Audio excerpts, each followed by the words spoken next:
جماعة، انا عايزة اقول لكم ان انا عملت عظمة بجد.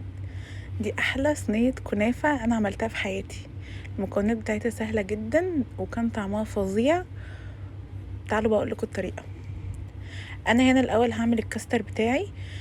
جبت معلقتين نشا كبار على معلقة كاستر كبيرة، بدأت انزل بشوية مية كده، اقلب فيها كويس لحد ما الخليط ده كله يدوب، عشان ما يكتلش معاكي. لازم يبقى كده داب خالص عشان ما يكتلش معاكي.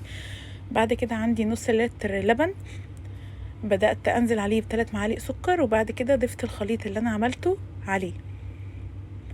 طبعا الخطوة الجاية دي مهمة جدا، لازم تفضلي تقلبي كويس جدا.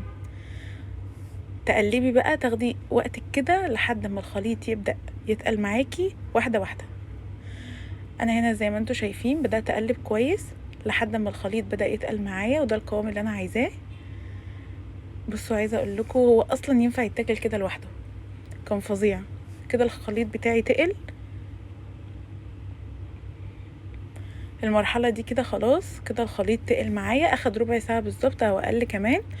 نبدأ بقى ناخد الخليط ده نحطه في الفريزر على ما نعمل الكنافة. هنا كان عندي نص كيلو كنافة او اقل، حطيت عليهم معلقتين سمنة كبار وهرستهم في الكبة. بعد كده بدأت رفعتهم على النار. عايزة الخليط ده يبدأ يتحمر، ياخد اللون الذهبي. بصوا هنا كان بدأ يغير لون. تفضلوا تقلبوا بقى كويس لحد ما ياخد معاكم اللون الحلو ده اللي هو ذهبي في ابيض. ده كده خلاص اللون اللي انا عايزاه. بصوا كان فظيع. هنا بقى كمان كنت بعمل الطبقة التالتة اللي هي الكريم شانتيه، نص كوباية لبن على كيس كريم شانتيه، وهنا كنت حطيت طبقة كنافة على طبقة الكاستر اللي اتعملت، وبدأت احط الكريمة.